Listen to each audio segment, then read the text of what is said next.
imaginé que vería a mi propia hija gritar como una desquiciada porque me negué a darle el dinero que obtuve por vender mi propiedad. Y menos aún pensé que mi hijo mayor la defendería con tal violencia que acabaría rompiéndome una costilla de un solo empujón. Pero lo que ninguno de ellos sabía era que en exactamente 20 minutos se arrepentirían amargamente de haber nacido cuando descubrieran la verdad que había estado guardando en silencio. Me llamo Isabela Mendoza, tengo 64 años y toda mi vida he sido una mujer trabajadora y sencilla de esas que se despierta cada día a las 5:30 de la mañana para preparar café y pensar en todo lo que tiene que hacer. Vivo en una pequeña casa modesta en las afueras de un pueblecito de Andalucía con mi pequeño huerto donde cultivo tomates y cilantro y donde cada mañana saludo a mis gallinas antes de darles de comer. Mi rutina ha sido la misma durante años. Café negro sin azúcar, pan tostado con aceite de oliva y luego me siento en el porche a ver amanecer mientras planifico mi día. He sido viuda durante 8 años. Mi marido Alejandro murió de un ataque al corazón repentino dejándome sola con una propiedad que habíamos heredado de sus padres pero que estaba en muy mal estado. Era una finca grande de casi 8 hectáreas, pero necesitaba mucho trabajo y dinero para volver a ser productiva. A lo largo de todos estos años, mientras mis hijos Miguel y Elena vivían sus vidas en Madrid, yo me las arreglé como pude para mantenerme a flote. Trabajé limpiando casas, vendiendo platos de tortilla y paella los fines de semana, e incluso cuidando a los niños de los vecinos para poder pagar mis gastos básicos. Nunca pedí ayuda económica a mis hijos porque sabía que tenían sus propias responsabilidades. Además, siempre he sido una mujer orgullosa de esas que prefiere resolver sus problemas sola antes que ser una carga para nadie. La finca se había convertido en una preocupación constante. Los tejados tenían goteras, las vallas estaban rotas y la vegetación había crecido tanto que parecía una selva abandonada. Varios vecinos me habían sugerido venderla, pero siempre me negué porque sentía que estaría traicionando la memoria de Alejandro. Esa tierra había sido el sueño de su familia durante generaciones y deshacerme de ella se sentía como arrancarme un pedazo del corazón. Pero hace 6 meses todo cambió. La finca Mendoza, como la conocían todos en el pueblo, era una de las propiedades más antiguas de la zona. Durante décadas, cuando Alejandro y su padre aún vivían, había sido un olivar productivo con algunas parcelas de viñedos. Los aceites y vinos de la finca Mendoza habían ganado pequeños premios locales y eran apreciados en el pueblo. La casa principal, una construcción andaluza tradicional con paredes encaladas y tejas rojas, había sido el hogar de 3 generaciones de la familia Mendoza. Los padres de Alejandro habían trabajado duramente para mantenerla, y nosotros continuamos con ese legado hasta que la enfermedad de Alejandro comenzó a consumir nuestros ahorros. Cada rincón de la finca guardaba recuerdos. El gran olivo centenario donde Miguel aprendió a trepar cuando era niño. La pequeña fuente donde Elena jugaba con el agua durante los calurosos veranos andaluces. El cobertizo donde Alejandro guardaba sus herramientas ordenadas, meticulosamente cada una en su sitio. Pero ahora todo estaba deteriorado. Los olivos sin podar durante años daban cada vez menos fruto. Las viñas se habían secado en su mayoría. La maquinaria para procesar las aceitunas llevaba años sin funcionar. Mantener la propiedad requería dinero que yo simplemente no tenía.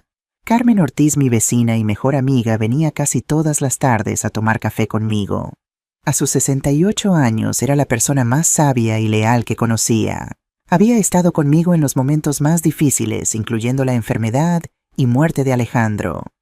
Isabela, deberías considerar vender al menos una parte de la finca, me decía Carmen mientras observábamos el atardecer desde mi porche.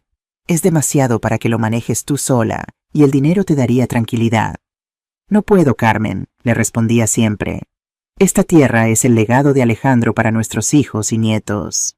¿Y cuándo fue la última vez que tus hijos vinieron a ver la finca?, preguntó Carmen un día con la franqueza que la caracterizaba.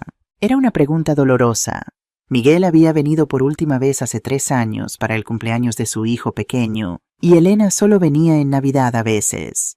Ambos estaban demasiado ocupados con sus vidas en Madrid como para preocuparse por una vieja finca en Andalucía. Miguel, mi hijo mayor de 42 años, trabajaba en una empresa de seguros. Se había casado con Lucía, una mujer amable pero distante, y tenían 2 hijos que apenas conocía. Elena, mi hija de 38 años, se había casado con Javier Ruiz, un hombre de negocios que siempre me había parecido demasiado ambicioso y poco sincero. Tenían 3 hijos que veía principalmente a través de fotos en el teléfono. A pesar de su ausencia, yo seguía creyendo que algún día volverían a apreciar la finca, que tal vez cuando fueran mayores entenderían el valor de la tierra y las raíces familiares. Era un sueño que me ayudaba a seguir adelante mientras luchaba por mantener la propiedad con mis escasos recursos. Era un martes por la mañana cuando recibí aquella visita inesperada. Estaba regando mis tomates cuando vi un coche negro elegante y reluciente detenerse frente a mi casa. Un hombre con traje gris y corbata roja bajó del vehículo y caminó hacia mí con paso decidido. «Buenos días, señora Mendoza», me saludó con una sonrisa profesional. «Mi nombre es Alberto Vázquez, representante de Horizonte Desarrollos Inmobiliarios. Me preguntaba si podríamos hablar sobre su propiedad. Le invité a pasar y le ofrecí un café como dicta la hospitalidad andaluza. Mientras preparaba la cafetera, él observaba mi modesta cocina con interés educado. «Señora Mendoza, iré directo al grano», dijo cuando nos sentamos en la mesa de la cocina. «Nuestra empresa está interesada en adquirir su finca para desarrollar un proyecto residencial de lujo. La ubicación es perfecta cerca del pueblo, pero con suficiente privacidad, y las vistas son excepcionales». Había escuchado ofertas similares antes, pero siempre las había rechazado sin pensarlo. Esta vez, sin embargo, algo me hizo preguntar: ¿y cuánto estarían dispuestos a pagar por la finca? Alberto Vázquez sonrió y escribió una cifra en un papel que deslizó hacia mí. Cuando lo miré, sentí que me faltaba el aire. 150.000 euros. «Esta es una oferta inicial, por supuesto», añadió el hombre. «Pero estamos bastante seguros de que es un precio justo dado el estado actual de la propiedad. Nunca en mi vida había visto tanto dinero dirigido hacia mí. Con esa cantidad podría arreglar mi casa, vivir cómodamente el resto de mi vida, visitar a mis nietos cuando quisiera, y quizás incluso realizar el sueño que había estado guardando en mi corazón desde hace 5 años, cuando mi hermana menor Sofía falleció de cáncer de mama. Necesito tiempo para pensarlo», le dije, intentando que mi voz no revelara la tormenta emocional que sentía por dentro. «Por supuesto», respondió Alberto entregándome su tarjeta. «Tómese el tiempo que necesite. Nuestra oferta se mantiene en pie durante 1 mes. Durante los siguientes días apenas pude dormir. Me levantaba antes del amanecer y caminaba por la finca recordando los momentos felices vividos allí con Alejandro, pero también pensando en todas las posibilidades que ese dinero podría traer a mi vida. Una noche soñé con Alejandro. Estaba de pie bajo el gran olivo sonriendo como solía hacer. «Sé feliz, Isabela», me dijo en el sueño. «La tierra es solo tierra. Lo importante son las personas y los recuerdos que llevamos en el corazón». Al despertar supe lo que tenía que hacer. Llamé a Alberto Vázquez y acepté la oferta. El proceso de venta fue sorprendentemente rápido. En menos de 1 mes tenía una cantidad de dinero en mi cuenta bancaria que nunca pensé que poseería. Lo primero que hice después de recibir el dinero fue guardar absoluto silencio. No le conté a nadie, ni siquiera a Carmen, que había sido como una hermana para mí, y conocía todos mis secretos. Algo dentro de mí me decía que debía mantener esta información en privado hasta que decidiera exactamente qué hacer con semejante fortuna. Guardé los documentos de la venta en una caja metálica que tengo bajo mi cama, junto con las pocas joyas que me había dejado mi madre y algunas cartas de Alejandro que atesoraba. Durante las primeras 2 semanas después de la venta, mi vida continuó exactamente igual. Me despertaba a las 5:30, preparaba mi café, alimentaba a mis gallinas y seguía con mi rutina habitual. La única diferencia era que ahora, cuando me sentaba en el porche por las tardes, una sonrisa secreta aparecía en mi rostro al pensar en todas las cosas maravillosas que podría hacer con ese dinero. Había comenzado a hacer una lista mental de mis prioridades. Primero quería arreglar completamente mi pequeña casa, cambiar el tejado que goteaba durante las lluvias, pintar las paredes que estaban descoloridas, instalar un nuevo cuarto de baño, porque el mío tenía más de 20 años, y comprar una cocina moderna para reemplazar la vieja, que a veces no encendía bien. También pensaba en comprar un coche pequeño de segunda mano, pero en buen estado porque estaba cansada de depender del autobús público para ir al pueblo. Pero sobre todo había algo muy especial que quería hacer con ese dinero, algo que había estado planeando en secreto y que sabía cambiaría la vida de muchas personas. Sin embargo, aún no era el momento de revelarlo. No me atrevía a decirlo en voz alta ni siquiera a mí misma porque temía que la emoción me traicionara. Era una promesa que le había hecho a mi hermana Sofía en su lecho de muerte 5 años atrás. Sofía había sido diagnosticada con cáncer de mama en etapa avanzada. A pesar de luchar valientemente la falta de acceso rápido a tratamientos especializados y los altos costos de algunos medicamentos que no cubría la seguridad social, habían acelerado su deterioro. En sus últimos días, mientras sostenía su mano en el hospital, me hizo prometer algo. «Isabela», me dijo con una voz apenas audible, «prométeme que si alguna vez tienes la oportunidad, ayudarás a otras mujeres como yo. Muchas no tienen familia que las apoye ni recursos para tratamientos complementarios. Prométeme que no las olvidarás». Con lágrimas en los ojos le prometí que lo haría. Y ahora con 150.000 euros en mi cuenta bancaria finalmente podría cumplir esa promesa. Planeaba crear una pequeña fundación en memoria de Sofía destinada a ayudar a mujeres con cáncer de mama de bajos recursos económicos. No todo el dinero, por supuesto. Guardaría una parte para mi propia seguridad, pero la mayoría sería para cumplir mi promesa. Estaba tan absorta en mis planes que no noté los pequeños cambios a mi alrededor. No me di cuenta de que Dolores Gutiérrez, la vecina más chismosa del pueblo, me observaba con más atención de lo habitual cuando iba a la tienda. No percibí que algunas personas en el pueblo hablaban en voz baja cuando me veían pasar. La noticia de la venta de la finca se había filtrado y era solo cuestión de tiempo antes de que llegara a oídos de mis hijos. Todo cambió un jueves por la tarde cuando estaba regando mis plantas de tomate. Escuché el motor de un coche acercándose por el camino de tierra que lleva a mi casa. Y cuando levanté la vista vi el coche blanco de mi hija Elena aparcando frente a mi puerta. Me sorprendió mucho verla en un día laborable porque ella trabajaba en una oficina en Madrid y normalmente solo me visitaba en Navidad si es que venía. Elena bajó del coche con una extraña sonrisa. Una de esas sonrisas que yo conocía muy bien porque las había visto desde que era pequeña. Era la sonrisa que ponía cuando quería pedirme algo importante o cuando había hecho alguna travesura.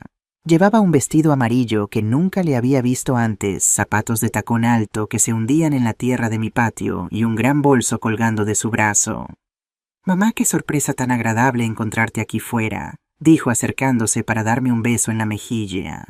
«Necesito hablar contigo sobre algo muy importante». La invité a entrar en la casa y preparé un vaso de agua fresca con hielo.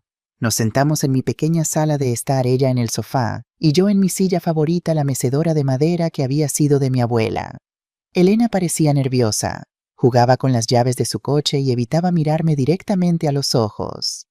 «Mamá», comenzó suavemente, «ayer estaba hablando con Dolores, la que vive cerca de donde estaba tu finca, y me contó algo que me dejó muy sorprendida». Mi corazón comenzó a latir más rápido. Sabía exactamente hacia dónde se dirigía esta conversación y una sensación de alarma comenzó a crecer en mi pecho. Dolores era la mayor chismosa de la zona y claramente había visto todo el movimiento de la inmobiliaria alrededor de mi propiedad.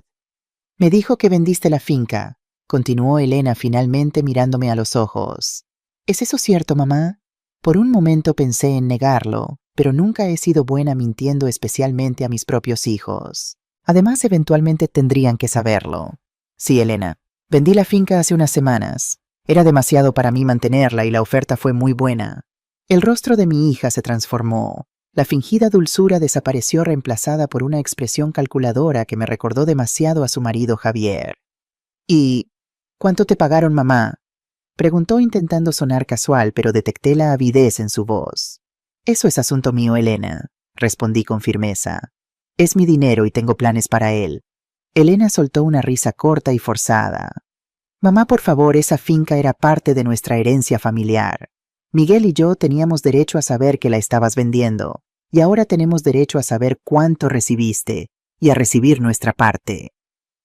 «¿Vuestra parte?», sentí que la indignación crecía dentro de mí. «Elena, esa finca ha sido una carga para mí durante 8 años. Ni tú ni tu hermano habéis mostrado el más mínimo interés en ella. No habéis enviado dinero para ayudar con su mantenimiento ni habéis venido a visitarla regularmente. Y ahora hablas de vuestra parte». Mi hija se levantó de un salto, su rostro enrojecido de ira.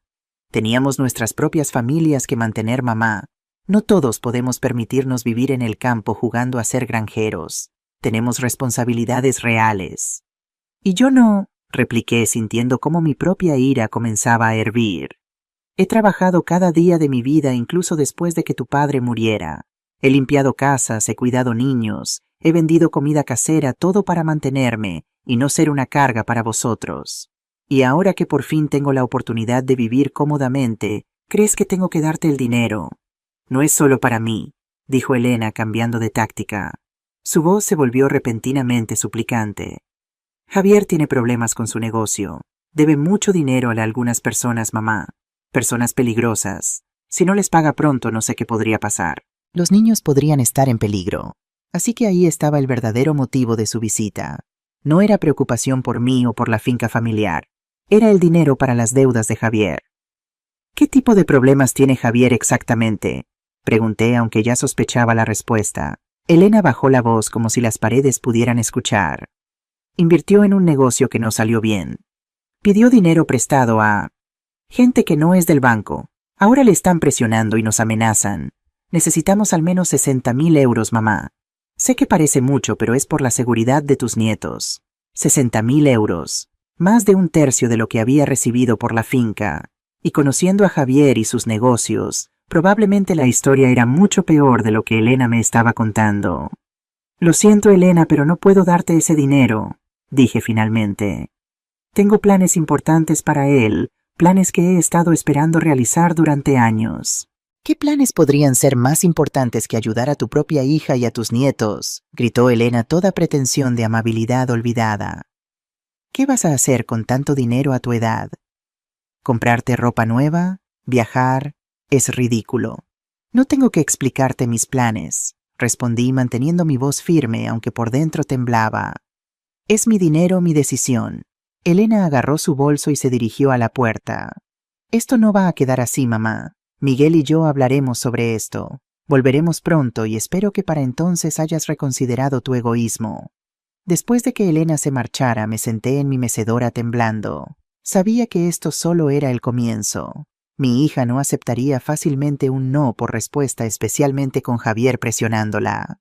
Y Miguel siempre había sido fácilmente influenciable por su hermana menor. Esa noche, por primera vez desde la venta de la finca, saqué mi viejo teléfono móvil y activé la función de grabación de voz. Lo probé varias veces para asegurarme de que funcionaba correctamente. Luego lo coloqué en el bolsillo de mi delantal donde siempre lo llevaba. A partir de ahora grabaría todas mis conversaciones con mis hijos. Un presentimiento me decía que iba a necesitar esas grabaciones. También saqué los documentos de la venta de la finca de la caja metálica bajo mi cama y los escondí en un lugar más seguro dentro de una Biblia vieja en mi estantería, un libro que sabía que mis hijos nunca tocarían. Llamé a Carmen esa noche, pero no le conté todo. Solo le dije que Elena había venido y que estaba preocupada por su actitud. Carmen, que conocía bien a mi hija, me advirtió que tuviera cuidado. Isabela, me dijo con preocupación en su voz, si necesitas cualquier cosa, lo que sea, llámame inmediatamente. No importa la hora. Agradecí su amistad, pero sabía que esto era algo que tendría que enfrentar principalmente sola. Esa noche apenas dormí preparándome mentalmente para la tormenta que se avecinaba. A la mañana siguiente me desperté antes del amanecer como siempre. Pero esta vez, en lugar de comenzar mi rutina habitual, me quedé en la cama recordando el pasado. Un pasado que nunca había compartido completamente con nadie, ni siquiera con Carmen. Miguel, mi primogénito, siempre había sido un niño sensible y fácilmente influenciable. Desde joven buscaba la aprobación de los demás, especialmente de su padre. Alejandro era un hombre tradicional, trabajador y austero, que esperaba que su hijo siguiera sus pasos en el manejo de la finca. Pero Miguel nunca mostró interés en la agricultura. Prefería los libros y más tarde los juegos de azar. Cuando Miguel cumplió 18 años, descubrimos que había estado apostando el dinero que supuestamente ahorraba para la universidad. Alejandro se enfureció y hubo una gran pelea entre padre e hijo. Miguel se fue a Madrid esa misma noche y durante casi un año no supimos nada de él. Fue yo quien finalmente lo encontró viviendo en condiciones deplorables, endeudado hasta el cuello con prestamistas. Vendí algunas de las joyas de mi madre para pagar sus deudas y lo convencí de que volviera a casa. Alejandro nunca supo cuánto dinero había gastado para rescatar a nuestro hijo. Le hice prometer a Miguel que dejaría de apostar y durante un tiempo pareció cumplirlo. Elena, por su parte, siempre había sido la favorita de su padre. Inteligente y carismática, sabía exactamente qué decir para conseguir lo que quería. Desde pequeña mostró un gusto por las cosas lujosas, siempre queriendo más de lo que podíamos permitirnos. Cuando Elena conoció a Javier en la universidad, quedé preocupada. Era apuesto y encantador, pero había algo en él que no me gustaba: una falsedad en su sonrisa, una ambición desmedida en sus ojos. Alejandro, sin embargo, quedó impresionado por las promesas de éxito empresarial de Javier y su aparente buena familia. Se casaron cuando Elena tenía apenas 22 años. Al principio parecían felices.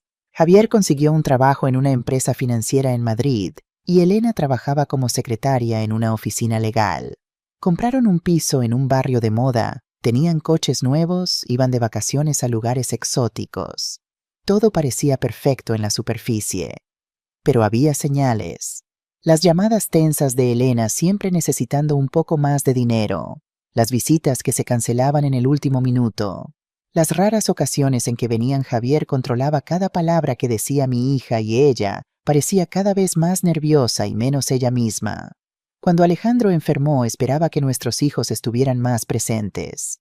Pero Miguel, que para entonces ya trabajaba en Madrid, solo vino un fin de semana durante los 6 meses que duró la enfermedad de su padre.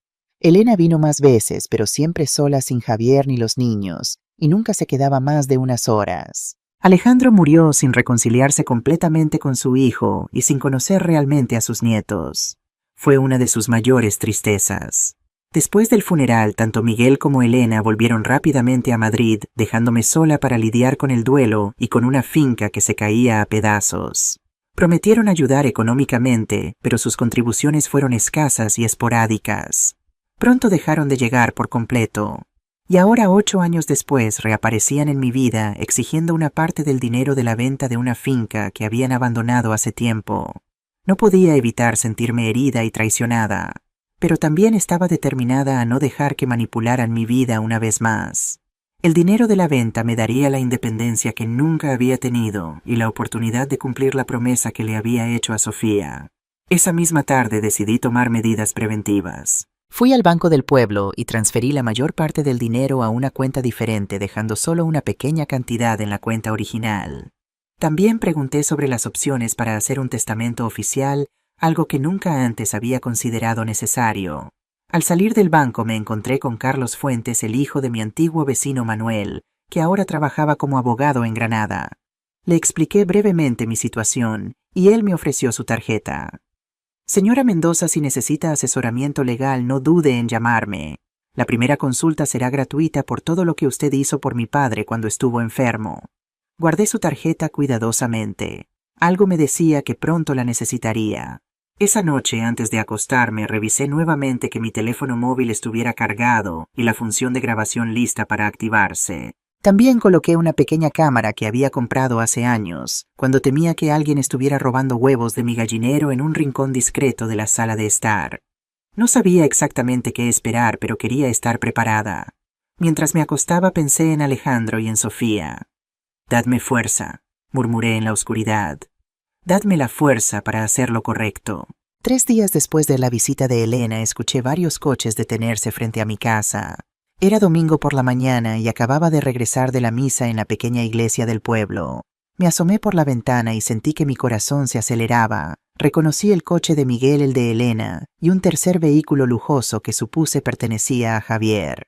Respiré profundamente y encendí la grabadora de mi teléfono móvil, asegurándome de que estuviera bien escondida en el bolsillo de mi delantal. También verifiqué que la pequeña cámara en la sala de estar estuviera funcionando. Luego, con toda la calma que pude reunir, abrí la puerta. Miguel fue el primero en acercarse. A sus 42 años se parecía cada vez más a su padre, pero sus ojos tenían un brillo inquieto que Alejandro nunca tuvo. Me abrazó brevemente, un gesto que parecía más una obligación que un verdadero afecto. «Mamá, tenemos que hablar», dijo sin preámbulos. Detrás de él, Elena caminaba junto a Javier. Mi yerno iba impecablemente vestido como siempre, con un traje que parecía demasiado elegante para una visita dominical a una casa de campo. Su sonrisa no llegaba a sus ojos, que calculaban y evaluaban todo a su alrededor. «Buenos días a todos», dije con una tranquilidad que no sentía. «Pasad, acabo de hacer café». Entramos a la sala de estar. Miguel se sentó en el sofá junto a Elena mientras Javier permaneció de pie como si quisiera mantener una posición de autoridad. Yo me senté en mi mecedora preparándome para lo que vendría. «Mamá», comenzó Miguel, «Elena nos ha contado sobre la venta de la finca. Estamos preocupados por ti». «¿Preocupados?», pregunté manteniendo mi voz neutra. «Sí», intervino Elena rápidamente. «Es mucho dinero para manejar sola y a tu edad. Pensamos que podríamos ayudarte a administrarlo». Javier dio un paso adelante. «Señora Isabela, entendemos que la decisión de vender la finca fue difícil, pero ahora tiene que pensar en el futuro, en su seguridad. Nosotros podríamos invertir ese dinero de manera que le garantice una renta vitalicia y al mismo tiempo pueda ayudar a sus hijos y nietos». Me quedé mirándolos a los tres, reconociendo la estrategia que habían planeado.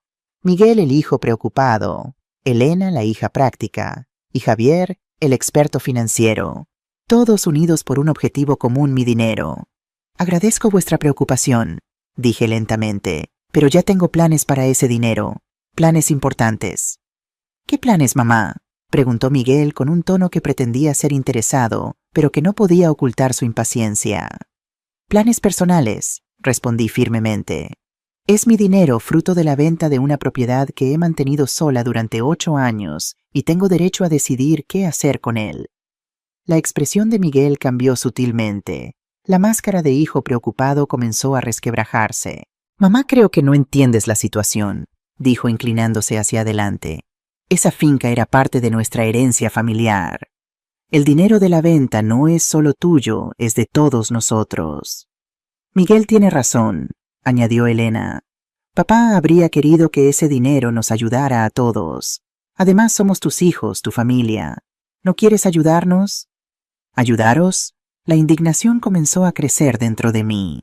¿Dónde habéis estado estos 8 años cuando necesitaba ayuda? ¿Cuántas veces habéis venido a ver cómo estaba la finca, a ofrecer arreglar un tejado, a preguntarme siquiera si necesitaba algo? Un silencio incómodo llenó la habitación. Finalmente Javier decidió tomar el control de la situación. «Señora Isabela», dijo con voz suave pero firme, «el pasado no se puede cambiar, pero ahora tenemos una oportunidad de hacer las cosas bien. Elena y yo estamos en una situación financiera complicada. Necesitamos su ayuda urgentemente». «¿Complicada?», pregunté. «¿Te refieres a tus deudas con gente peligrosa? ¿A los negocios turbios que han salido mal?». Javier palideció ligeramente, pero se recuperó rápido. «Son inversiones que necesitan tiempo para dar frutos. Con 60.000 euros podríamos estabilizar nuestra situación y asegurar el futuro de sus nietos. Y yo necesito al menos 40.000, añadió Miguel de repente. «Tengo algunos asuntos pendientes que debo resolver antes de que se compliquen más». «¿Asuntos pendientes?», repetí. «¿Te refieres a deudas de juego, Miguel, porque ya te rescaté una vez de eso y prometiste que nunca volverías a apostar?» Mi hijo se puso rígido. «Las cosas no son tan simples, mamá. No lo entenderías». «Entiendo más de lo que crees», respondí. «Entiendo que entre los dos me estáis pidiendo 100.000 euros y que ninguno de vosotros tiene un plan real para usar ese dinero responsablemente». «Es nuestro derecho», exclamó Elena perdiendo la paciencia. «Ese dinero debería haber sido para nosotros desde el principio». «Si papá estuviera vivo, si vuestro padre estuviera vivo», la interrumpí con voz firme, «estaría profundamente decepcionado de ver en qué os habéis convertido». Alejandro valoraba el trabajo honesto y la responsabilidad, no los atajos y las exigencias. La tensión en la habitación era palpable. Vi cómo Miguel apretaba los puños, cómo la cara de Elena se enrojecía de ira, cómo Javier calculaba su siguiente movimiento. «¿Entonces te niegas a ayudarnos?», preguntó Miguel, su voz peligrosamente baja. «Me niego a daros el dinero para que lo despilfarréis», respondí. «Si realmente necesitáis ayuda, podríamos hablar de otras formas de...».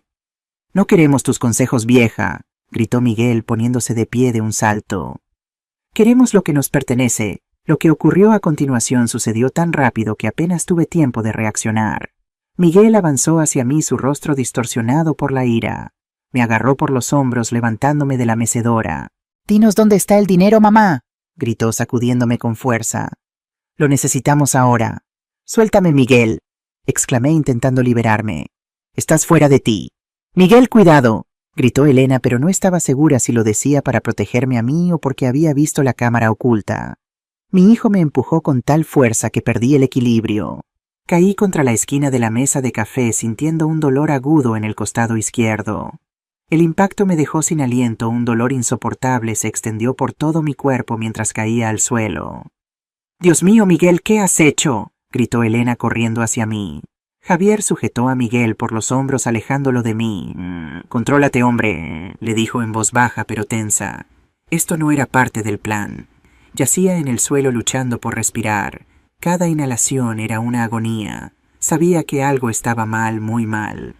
Llama a una ambulancia», logré decir entre jadeos. Elena se arrodilló a mi lado, su rostro una mezcla de miedo y cálculo. «Mamá, ha sido un accidente. Miguel no quería hacerte daño. Estamos todos muy alterados por esta situación. No necesitamos llamar a nadie, nosotros te llevaremos al médico». Comprendí en ese momento que estaban más preocupados por las consecuencias legales que por mi bienestar. No iban a llamar a una ambulancia porque no querían testigos. Sentí una oleada de claridad y determinación a pesar del dolor. «Mi teléfono», murmuré. «Está en mi delantal. Necesito llamar a Carmen». Elena metió la mano en mi delantal y encontró mi teléfono. Vi cómo sus ojos se agrandaban al darse cuenta de que la grabadora estaba encendida. Miró a Javier, quien rápidamente negó con la cabeza. «No hay señal aquí, mamá», mintió Elena guardándose mi teléfono. «Te llevaremos nosotros al hospital». Mientras Miguel y Javier me levantaban, sentí un dolor tan intenso que casi perdí el conocimiento. Me llevaron al coche de Javier colocándome con cuidado en el asiento trasero. «Recuerda», escuché a Javier decirle a Miguel mientras cerraban la puerta, «fue una caída accidental. Estábamos visitando a tu madre y se tropezó con la alfombra. Nada más». Mientras el coche arrancaba, pensé en la cámara oculta en mi sala de estar. Esperaba que hubiera capturado todo. Y aunque Elena tenía mi teléfono con la grabación, había algo que ellos no sabían. La aplicación de grabación estaba configurada para enviar automáticamente los archivos a mi correo electrónico. El dolor era casi insoportable, pero me mantuve consciente. Necesitaba estar alerta, necesitaba recordar todo. Por primera vez en mi vida sentía no solo dolor físico, sino una profunda sensación de traición que me dolía aún más que la costilla rota. Mis propios hijos habían elegido el dinero por encima de mi bienestar. Y en ese momento, a través del dolor y la decepción, tomé una decisión. No importaba lo que pasara, no permitiría que se salieran con la suya. No esta vez. El Hospital Comarcal era un edificio moderno de 3 plantas en las afueras de Granada. Mientras los médicos me examinaban, escuché a Miguel y Elena dar su versión de los hechos. Al personal médico, su anciana madre se había caído accidentalmente durante su visita dominical. Una historia simple, creíble. La radiografía confirmó lo que ya sospechaba, tenía una costilla fracturada en el lado izquierdo. No era una fractura grave, me explicó el médico, pero a mi edad requeriría reposo y medicación para el dolor durante varias semanas. ¿Vive usted sola, señora Mendoza?, preguntó la doctora, una mujer joven de aspecto amable. Antes de que pudiera responder, Elena intervino rápidamente. «No, doctora. Mi hermano y yo hemos estado hablando y hemos decidido que mamá vendrá a vivir conmigo a Madrid durante su recuperación. No podemos dejarla sola en estas condiciones». La doctora asintió aparentemente satisfecha con esta respuesta, pero yo sabía exactamente lo que estaba pasando. No les preocupaba mi recuperación. Querían tenerme bajo su control para acceder a mi dinero. «Prefiero quedarme en mi casa», dije con toda la firmeza que pude reunir. «Mi vecina Carmen puede ayudarme». Miguel puso su mano sobre mi hombro apretando ligeramente. Para la doctora parecería un gesto de afecto, pero yo sentí la advertencia en su presión. «Mamá, ya lo hemos decidido. Es por tu bien». La doctora, percibiendo la tensión, me miró directamente a los ojos. «Señora Mendoza, ¿está usted cómoda con esta decisión?» Fue un momento crítico. Podía decir la verdad allí mismo, denunciar a mis hijos, pero sin pruebas sería mi palabra contra la de ellos. Y mi teléfono con la grabación estaba en el bolso de Elena. Necesitaba tiempo para recuperar esas pruebas y contactar a Carlos, el abogado. «Necesito pensar», dije finalmente. «Quisiera quedarme esta noche en el hospital si es posible. Mañana decidiré». La doctora asintió. «Por supuesto». De todas formas, queríamos mantenerla en observación esta noche para asegurarnos de que no hay complicaciones. Vi la frustración en los ojos de mis hijos, pero no podían oponerse abiertamente a una recomendación médica sin levantar sospechas. «Estaremos aquí a primera hora mañana, mamá», dijo Elena inclinándose para besarme la mejilla. «Descansa». Cuando por fin se marcharon sentí que podía respirar de nuevo a pesar del dolor en mi costado. La enfermera me instaló en una habitación compartida con otra paciente, una mujer mayor que dormía profundamente. Tan pronto como la enfermera salió, tomé el teléfono junto a la cama y marqué el número de Carmen. Después de explicarle brevemente lo sucedido, le pedí 2 favores urgentes: que fuera a mi casa para recuperar la tarjeta de memoria de la cámara oculta y que contactara a Carlos Fuentes, el abogado, lo antes posible. «Isabela, esto es terrible», dijo Carmen, la indignación evidente en su voz. «Deberías denunciarlos inmediatamente». «Y lo haré», le aseguré. «Pero necesito hacerlo bien. Necesito las pruebas y asesoramiento legal antes de dar el siguiente paso». Después de colgar con Carmen, me recosté en la cama del hospital exhausta pero determinada. El dolor físico era intenso, pero el dolor emocional de la traición era aún peor. Nunca imaginé que mis propios hijos pudieran hacerme daño de esta manera. Y todo por dinero. Cerré los ojos tratando de descansar, pero los recuerdos de aquella tarde seguían reproduciéndose en mi mente: la ira en los ojos de Miguel, la frialdad calculadora de Elena, la manipulación de Javier. ¿Cómo habíamos llegado a este punto? ¿En qué momento mis dulces niños se habían convertido en estas personas codiciosas y violentas? Me desperté sobresaltada por el sonido de la puerta abriéndose. La luz de la mañana entraba por la ventana, y por un momento, desorientada por los medicamentos para el dolor, no reconocí a la persona que entraba en la habitación. Pero cuando mi visión se aclaró, vi a Carmen acercándose a mi cama seguida por un hombre joven vestido con traje. «Isabela, ¿cómo te encuentras?», preguntó Carmen tomando mi mano entre las suyas. «He estado mejor», respondí con una débil sonrisa. «Pero sobreviviré». Carmen se volvió hacia el hombre que la acompañaba. «Este es Carlos Fuentes, el abogado del que me hablaste. Vino inmediatamente cuando le conté lo sucedido». Carlos Fuentes parecía más joven de lo que recordaba, quizás en sus 30 y tantos, con gafas de montura fina y expresión seria. Se acercó a mi cama y me saludó con una inclinación de cabeza respetuosa. «Señora Mendoza, lamento mucho lo que ha ocurrido», dijo con voz tranquila pero firme. «Carmen me ha puesto al corriente de la situación y debo decirle que tiene un caso sólido contra sus hijos, especialmente si tenemos pruebas audiovisuales del incidente». «Las tenemos», confirmó Carmen sacando de su bolso una pequeña tarjeta de memoria. «Recuperé esto de la cámara en tu sala de estar. Y Carlos ha conseguido acceder a tu correo electrónico desde su tablet para recuperar la grabación de audio que se envió automáticamente». Un alivio enorme me invadió. Las pruebas estaban a salvo. Carlos sacó su tablet y reprodujo el video de la cámara oculta. Aunque el ángulo no era perfecto, se veía claramente a Miguel avanzando hacia mí de manera amenazante, y luego el empujón que me hizo caer contra la mesa. La grabación de audio del teléfono era aún más clara, captando cada palabra amenazante, cada exigencia de dinero. «Esto es suficiente para presentar cargos por agresión», explicó Carlos. «Y dadas las circunstancias, también podríamos añadir cargos por intento de coacción financiera e incluso posible secuestro, ya que intentaron llevarla contra su voluntad». «Secuestro». La palabra me sobresaltó. «Son mis hijos». «Lo sé, señora Mendoza», dijo Carlos con suavidad. «Y entiendo que esto es increíblemente doloroso para usted, pero lo que hicieron es grave, y dadas sus intenciones de controlarla para acceder a su dinero, la ley lo ve como una forma de secuestro o retención ilegal». Me quedé en silencio procesando toda esta información. Una parte de mí quería proteger a mis hijos a pesar de todo. Eran míos. Los había traído al mundo, los había criado, los había amado incondicionalmente durante décadas. Pero otra parte sabía que esto iba más allá de un simple desacuerdo familiar. Miguel me había agredido físicamente. Podrían haber continuado haciéndome daño si les hubiera acompañado a Madrid. «¿Qué opciones tengo?», pregunté finalmente. Carlos me explicó detalladamente los pasos legales que podíamos seguir. Podíamos presentar una denuncia formal, lo que probablemente resultaría en cargos penales contra Miguel por la agresión y posiblemente contra Elena y Javier por complicidad. También podíamos solicitar una orden de alejamiento inmediata. Mientras Carlos hablaba, la puerta de la habitación se abrió nuevamente. Elena entró seguida por Miguel y Javier. Al ver a Carmen y Carlos, se detuvieron en seco. «¿Qué está pasando aquí?», exigió saber Elena.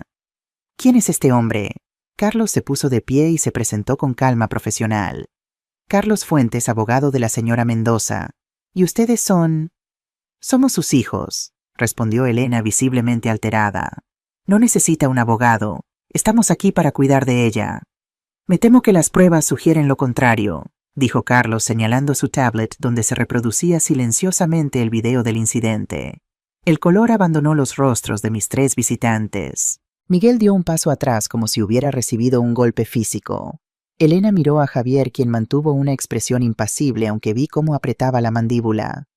«Mamá», comenzó Elena con voz temblorosa, «esto es un malentendido. Estábamos todos muy alterados ayer, pero nunca quisimos hacerte daño». «¿Un malentendido?». La voz de Carmen vibró de indignación. «Rompieron una costilla a vuestra madre. La dejasteis tirada en el suelo. Le quitasteis su teléfono. ¿Llamáis a eso un malentendido, Mao?».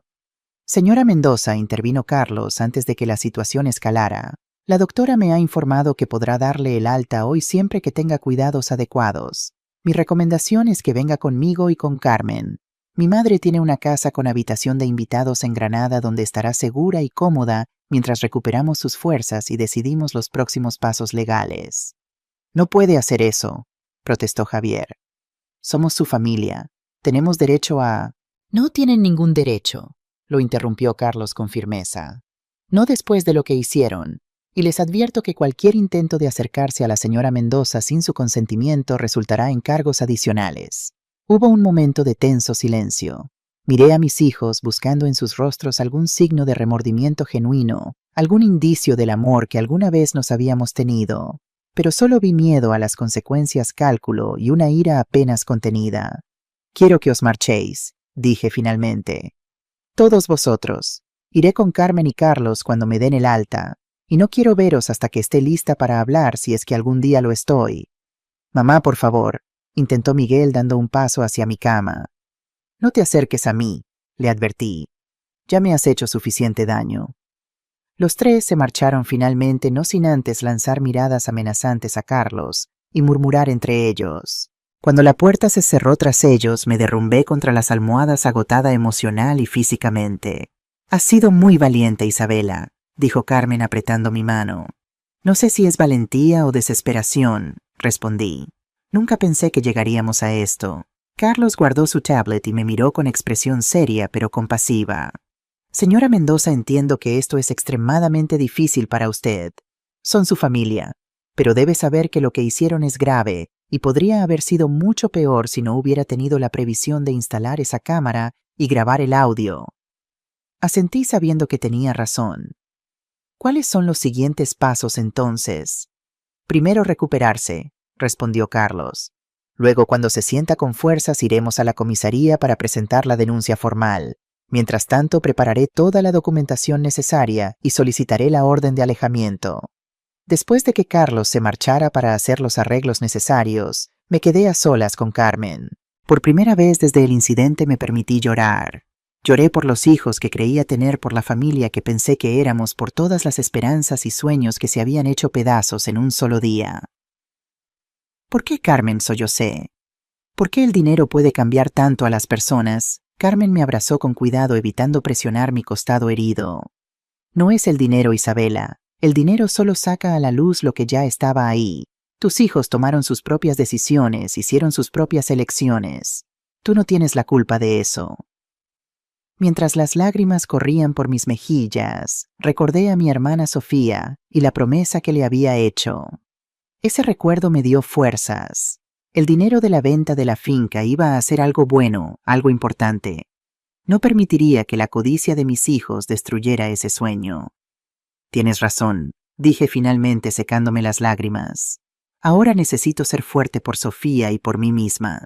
Esa tarde la doctora me dio el alta con instrucciones estrictas de reposo y medicación para el dolor. Carlos y Carmen me acompañaron a la casa de la madre de Carlos, una hermosa casa antigua en el barrio del Albaicín en Granada. La señora Fuentes, una mujer elegante en sus 70 años, me recibió con calidez y me instaló en una habitación cómoda con vistas a la Alhambra. «Mi hijo me ha contado lo sucedido», me dijo mientras me ayudaba a acomodarme. Es inexcusable lo que le han hecho, pero aquí estará segura. Nadie entrará en esta casa sin su consentimiento. Esa noche, mientras miraba las luces de la Alhambra desde mi ventana, sentí una extraña mezcla de dolor y determinación. Mi cuerpo estaba herido, mi corazón estaba roto, pero mi espíritu seguía intacto. Y por primera vez en mucho tiempo, sentí que tenía el control de mi vida y mis decisiones. Al día siguiente, Carlos vino a verme con noticias sorprendentes. Había estado investigando a Javier Ruiz, y lo que había descubierto era alarmante. Señora Mendoza dijo mientras se sentaba junto a mi cama, su yerno está involucrado en actividades mucho más serias de lo que imaginábamos. No son solo inversiones que salieron mal, como él afirma. Hay evidencia de posible blanqueo de dinero y fraude fiscal. Y las personas a las que debe dinero no son simples inversores, sino prestamistas conocidos por métodos violentos de cobro. Dios mío, murmuré pensando en mis nietos. ¿Están mis nietos en peligro? Es difícil saberlo, respondió Carlos con honestidad. Pero tengo contactos en la policía de Madrid que están vigilando la situación. Si hay alguna señal de peligro para los niños, intervendrán inmediatamente. ¿Y Elena, crees que ella sabe en qué está metido Javier? Carlos dudó antes de responder. Basándonos en las grabaciones y en su comportamiento, parece que al menos conoce la gravedad de la situación financiera. Si sabe específicamente sobre actividades ilegales, es algo que la investigación determinará. ¿Y Miguel? ¿Has descubierto algo sobre él? Su hijo tiene problemas de juego severos, confirmó Carlos. Ha acumulado deudas significativas en varios casinos de Madrid y Valencia. También hay indicios de abuso de alcohol. Es probable que esté bajo mucha presión de sus acreedores, lo que podría explicar, aunque no justificar, su comportamiento violento. Toda esta información era abrumadora. Mis hijos estaban en problemas mucho más serios de lo que había imaginado, pero también comprendí que el dinero de la venta de la finca no habría solucionado realmente sus problemas. Habría sido como echar agua a un cesto. Sin abordar las causas reales, el problema de juego de Miguel, los negocios turbios de Javier, el dinero solo habría prolongado una situación insostenible. ¿Qué debo hacer, Carlos? Pregunté sintiendo el peso de todas estas revelaciones. Lo primero es protegerse a sí misma, respondió con firmeza. Presentar la denuncia, obtener la orden de alejamiento y asegurar su dinero y propiedades. Después, cuando todo esté más calmado, podemos discutir cómo abordar los problemas subyacentes de su familia, si usted aún desea hacerlo. Esa tarde, acompañada por Carlos y Carmen, me dirigí a la comisaría de policía en Granada. A pesar del dolor en mi costado y el nudo en mi garganta, relaté todo lo sucedido al oficial que tomó mi declaración. Mostré las pruebas, el video, las grabaciones de audio, los informes médicos que confirmaban la fractura de costilla. Mientras firmaba la denuncia formal, sentí una mezcla de tristeza profunda y un extraño sentido de liberación. Era como si finalmente me estuviera liberando de años de manipulación y expectativas injustas. Ya no permitiría que mis hijos me trataran como una simple fuente de dinero o como una anciana incompetente que no podía tomar sus propias decisiones. Esa noche, de vuelta en la casa de la señora Fuentes, le conté a Carmen sobre mi plan para la Fundación Sofía, el proyecto que había estado planeando con el dinero de la venta de la finca. Mi hermana Sofía murió de cáncer de mama hace 5 años, le expliqué. Los últimos meses fueron terribles, no solo por el dolor físico, sino por la impotencia de no poder acceder a tratamientos que podrían haber mejorado su calidad de vida porque eran demasiado caros y no los cubría la seguridad social. Le conté cómo Sofía en sus últimos días me había hecho prometer que si alguna vez tenía la oportunidad, ayudaría a otras mujeres en situación similar. Quiero usar la mayor parte del dinero de la venta para crear un fondo que ayude a mujeres de bajos recursos que tienen cáncer, le dije. No todo el dinero, por supuesto. Guardaré una parte para mi propia seguridad, pero la mayoría será para cumplir esa promesa. Carmen me escuchó con lágrimas en los ojos y cuando terminé me abrazó con cuidado. Isabela, eres una mujer extraordinaria, me dijo. Y pensar que tus hijos querían robar ese dinero que iba a ayudar a tantas personas necesitadas. Lo más triste de todo, reflexioné, es que si me hubieran preguntado sobre mis planes con respeto y cariño, tal vez habría encontrado una manera de ayudarles también. Pero nunca me dieron la oportunidad. Simplemente asumieron que tenían derecho a mi dinero e intentaron tomarlo por la fuerza. ¿Vas a seguir adelante con tus planes originales?, preguntó Carmen. Sí, Carmen. Más que nunca esta experiencia me ha enseñado lo importante que es ayudar a personas que realmente lo necesitan, no a personas que simplemente quieren vivir por encima de sus posibilidades. Esa noche dormí profundamente por primera vez desde el incidente con la certeza de que a pesar de todo el dolor, estaba haciendo lo correcto. Los días siguientes pasaron en una bruma de declaraciones policiales, visitas médicas y consultas legales. Carlos Fuentes demostró ser no solo un abogado competente, sino también un apoyo emocional fundamental. Me explicaba cada paso del proceso legal con paciencia, asegurándose de que entendiera todas mis opciones antes de tomar cualquier decisión. Una semana después de presentar la denuncia, recibí la noticia de que Miguel había sido detenido.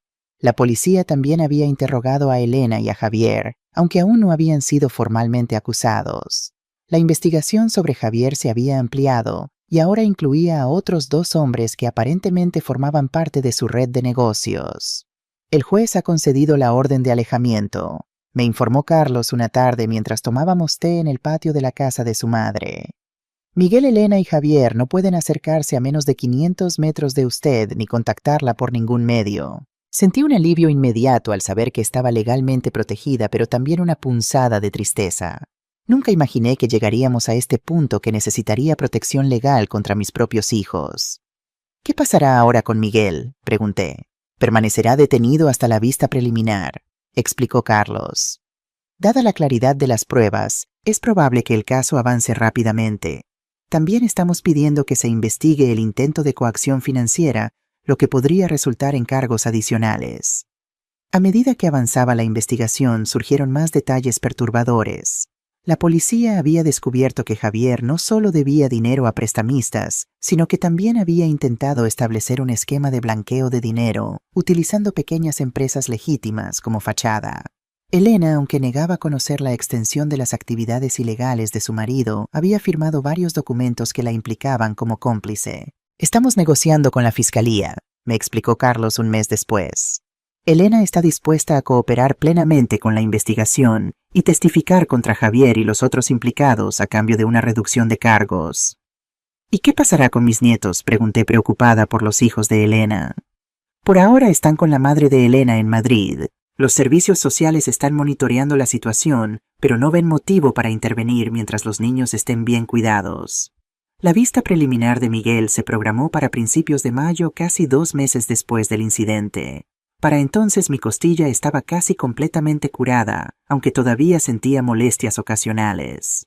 Había comenzado a establecer una rutina en Granada, pasando los días ayudando a la señora Fuentes con su jardín y trabajando con Carlos en los detalles de la Fundación Sofía. El día de la vista me vestí con cuidado un sencillo vestido azul marino, el collar de perlas que Alejandro me había regalado en nuestro 20º aniversario y el broche en forma de mariposa que había pertenecido a Sofía.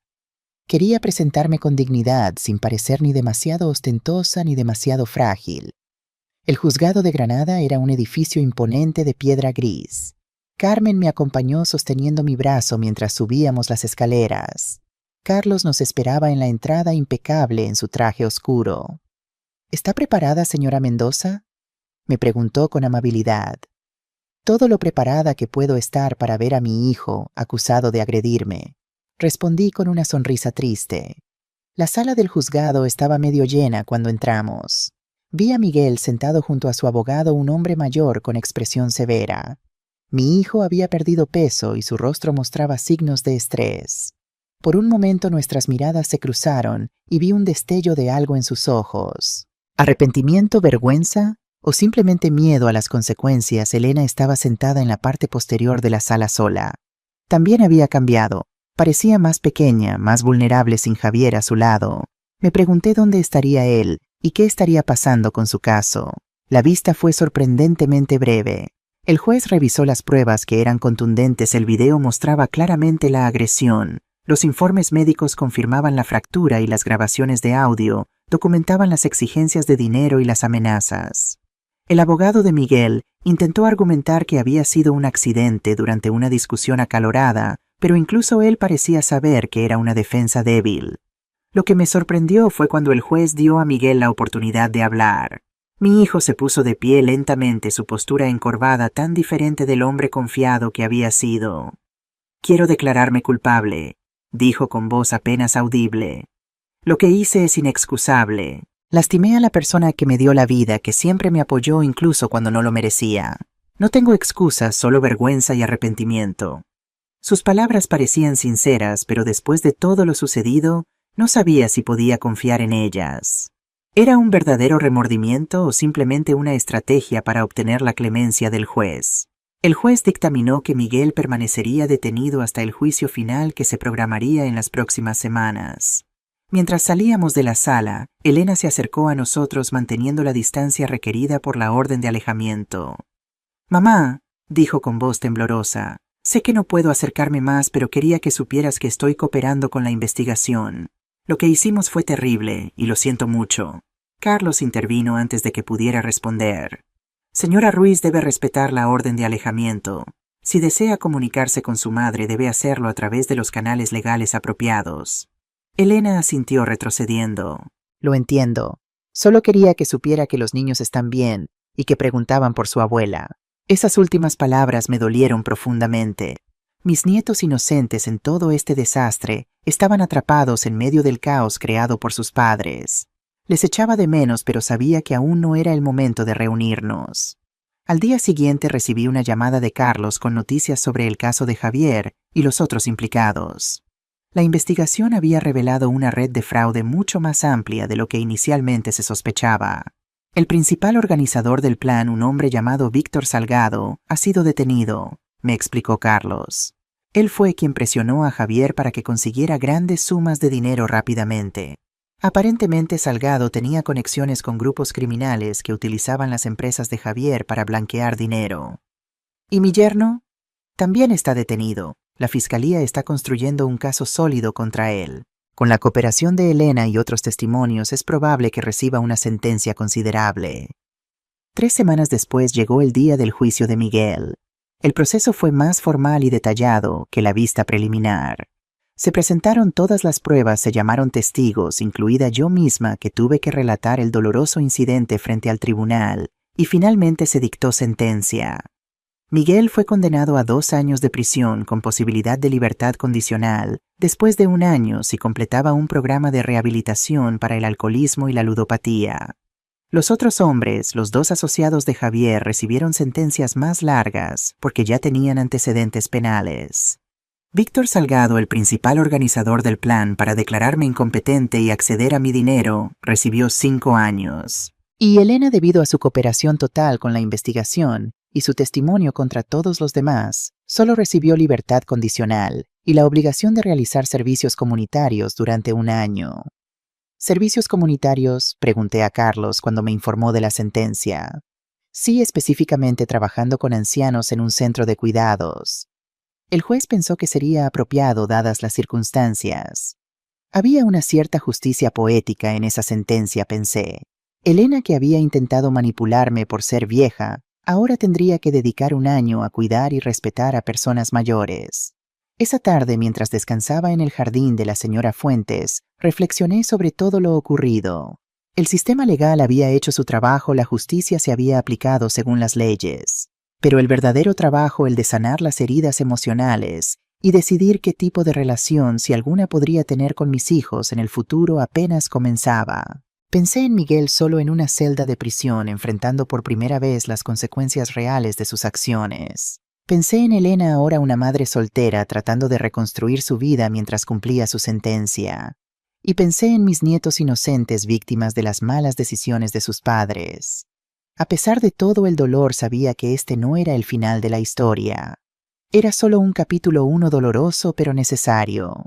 Lo que vendría después dependería en gran parte de las decisiones que todos tomáramos a partir de ahora, de nuestra capacidad para aprender, cambiar y quizás algún día perdonar. Con esa reflexión en mente tomé una decisión. Era hora de comenzar a trabajar seriamente en la Fundación Sofía. Era hora de convertir el dolor en propósito, la traición en ayuda para otros. Era hora de cumplir mi promesa. Desde la ventana de la habitación que ocupaba en casa de la señora Fuentes, podía ver las bugambillas en flor y los naranjos cargados de azahar. El aroma dulce inundaba el aire cada mañana, recordándome que la vida seguía su curso a pesar del dolor. Habían pasado 2 meses desde el juicio. Mi costilla estaba completamente curada, aunque a veces con los cambios de tiempo sentía un leve dolor que me recordaba todo lo ocurrido. Las heridas físicas sanan más rápido que las del alma, me decía a menudo Carmen, quien venía a visitarme 3 veces por semana. ¿Cómo te sientes hoy, Isabela?, me preguntó mientras compartíamos una infusión de hierbas en el patio interior de la casa. Mejor, respondí, y era cierto, aunque mejor era un concepto relativo cuando tu propia familia te había traicionado. Carlos dice que ya podemos comenzar con los trámites oficiales para la Fundación Sofía. Carmen asintió observándome con esa mirada penetrante que siempre parecía ver más allá de mis palabras. ¿Has pensado en lo que harás con respecto a tus hijos? La pregunta quedó flotando en el aire perfumado de la tarde andaluza. Por supuesto que había pensado en ello. Apenas pensaba en otra cosa cuando me quedaba sola con mis pensamientos. No lo sé, Carmen, confesé. Una parte de mí siente que nunca podré perdonarlos completamente. Otra parte recuerda cuando eran pequeños, sus primeras palabras, sus risas. Y me pregunto cómo llegamos a este punto. Carmen extendió su mano arrugada por los años y tomó la mía. El perdón no es algo que debas a nadie, ni siquiera a tus hijos. Es un regalo que te das a ti misma cuando estés lista. Y quizás nunca lo estés completamente, y eso también está bien. Medité sobre sus palabras. El perdón, una palabra tan pequeña para un concepto tan complejo. Podría algún día mirar a Miguel a los ojos sin recordar el momento en que me empujó. Podría hablar con Elena sin pensar en cómo planeó manipularme para obtener mi dinero. ¿Sabes qué es lo que más me duele, Carmen? No es solo lo que hicieron, sino lo que reveló sobre nuestra relación. Durante años me dije que estaban ocupados con sus propias vidas, que por eso apenas me visitaban o llamaban. Me convencí de que en el fondo me querían a su manera. Pero ahora me pregunto si alguna vez les importé realmente o si solo era la mamá banco a la que podían acudir cuando necesitaban dinero. Los niños pueden decepcionar de las formas más dolorosas, dijo Carmen con la sabiduría de quien también había sufrido decepciones familiares. Pero no creo que eso signifique que nunca te hayan querido. Las personas son complicadas, Isabela. Pueden sentir amor y aún así actuar con egoísmo y crueldad. Esa noche, mientras intentaba conciliar el sueño, los recuerdos de Sofía volvieron a mí con especial intensidad. Recordé su valentía durante la enfermedad, cómo sonreía incluso en los peores días para no preocuparme. Recordé nuestras conversaciones en el hospital, sus sueños interrumpidos, sus esperanzas para un futuro que nunca llegaría a ver. Prométeme que vivirás plenamente, Isabela, me había dicho en una de nuestras últimas conversaciones. Prométeme que no dejarás que el miedo o el dolor te impidan hacer lo que realmente quieres hacer. En aquel momento pensé que se refería simplemente a que no me encerrara en el luto tras su partida, pero ahora sus palabras cobraban un nuevo significado. Sofía me estaba pidiendo que viviera auténticamente, que tomara decisiones basadas en mis propios valores y deseos, no en las expectativas de otros, incluso si esos otros eran mis propios hijos. Con esa claridad renovada me levanté temprano a la mañana siguiente y llamé a Carlos para comenzar los trámites de la Fundación Sofía de inmediato. Era hora de convertir el dolor en propósito. Durante las semanas siguientes me sumergí en el trabajo de establecer la fundación. Carlos me presentó a María Torres, una abogada especializada en organizaciones sin ánimo de lucro, quien nos guió a través del complejo proceso burocrático. Decidimos que la fundación se centraría específicamente en ayudar a mujeres con cáncer de mama que no podían permitirse tratamientos complementarios o medicación no cubierta por la seguridad social. La burocracia es lenta, me advirtió María una tarde mientras revisábamos formularios en su despacho en el centro de Granada. Pero estamos avanzando bien. Creo que podremos tener la fundación oficialmente establecida en unos 2 meses. ¿Y mientras tanto? Pregunté impaciente por comenzar a ayudar. Mientras tanto podemos ir identificando casos potenciales, estableciendo contactos con oncólogos y hospitales, y preparando todo para cuando podamos comenzar a operar oficialmente. Con un propósito claro y un plan concreto, sentí que mi espíritu comenzaba a sanar. Cada vez que me reunía con médicos, trabajadores sociales o potenciales beneficiarias, sentía la presencia de Sofía a mi lado, aprobando cada paso que daba. Fue durante este periodo de actividad intensa cuando recibí una visita que no esperaba. Estaba descansando en el jardín de la señora Fuentes después de una mañana especialmente productiva, cuando Carmen se acercó con expresión cautelosa. «Isabela, hay alguien que quiere verte», me dijo. «Está esperando en la plaza respetando la orden de alejamiento. Dice que solo quiere hablar contigo si tú estás dispuesta. ¿Quién es? Pregunté, aunque ya intuía la respuesta. Elena. Mi primer impulso fue negarme. La herida aún estaba demasiado fresca, el recuerdo de su traición demasiado vívido. Pero algo en la expresión de Carmen me hizo dudar. Parece diferente, añadió mi amiga. Más delgada, agotada. Dice que ha venido sola en autobús desde Madrid. La imagen de Elena, siempre tan preocupada por las apariencias viajando en autobús en lugar de en su coche de lujo, despertó mi curiosidad. ¿Qué habría pasado para provocar un cambio tan drástico? Está bien, decidí finalmente. Hablaré con ella, pero aquí en el patio donde pueda sentirme segura. Carmen asintió y salió a buscarla. Mientras esperaba intenté calmar los latidos acelerados de mi corazón. ¿Qué querría Elena? ¿Vendría a pedir perdón o a intentar manipularme nuevamente? Cuando Elena entró al patio apenas la reconocí. Mi hija, que siempre había sido la viva imagen de la elegancia urbana, parecía ahora una sombra de sí misma. Había perdido peso, tenía profundas ojeras bajo los ojos y vestía ropas sencillas que parecían viejas y gastadas. Su cabello, antes perfectamente teñido y peinado, mostraba raíces grises y estaba recogido en una simple coleta.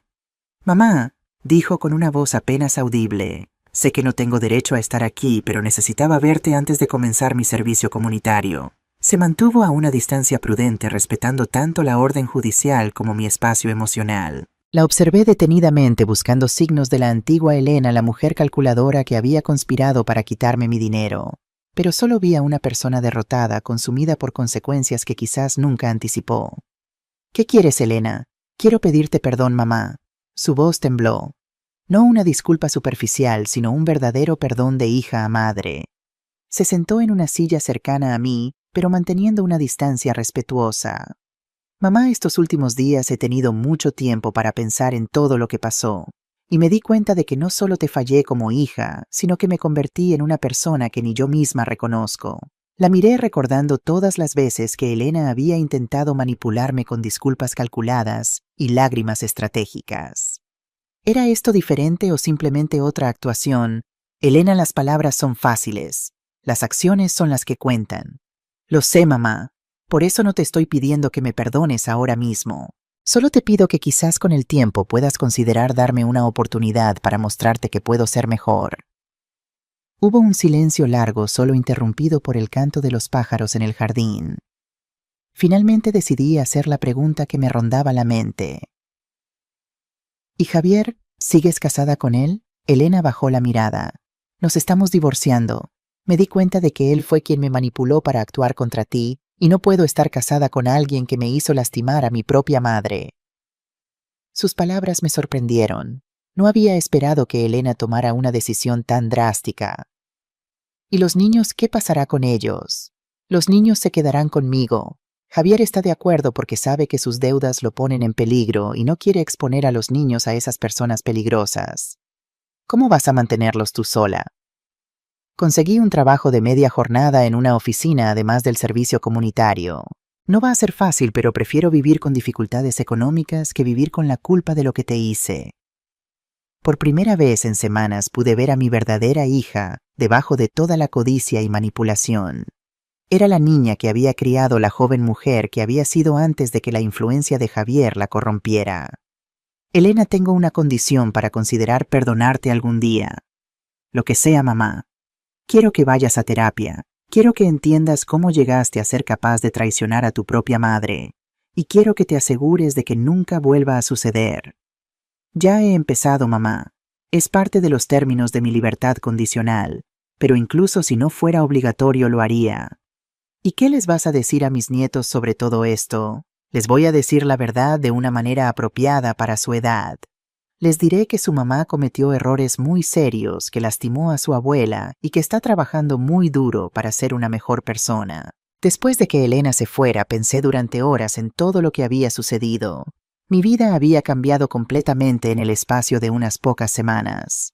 Había perdido la confianza en mis hijos. Había sido traicionada por mi propia familia. Había sufrido lesiones físicas, pero también había descubierto una fuerza interior que no sabía que tenía. Esa noche, mientras observaba las luces de la Alhambra desde mi ventana, tomé una decisión. Llamaría a Carlos para comenzar el proceso de establecer oficialmente la Fundación Sofía. Decidí llamarla Fundación Sofía Vega y dedicarla específicamente a ayudar a mujeres de bajos recursos que estaban luchando contra el cáncer de mama. El nombre Vega era especialmente significativo para mí. No solo era el apellido de soltera de Sofía y mío, sino que también significaba tierra fértil junto al río en español.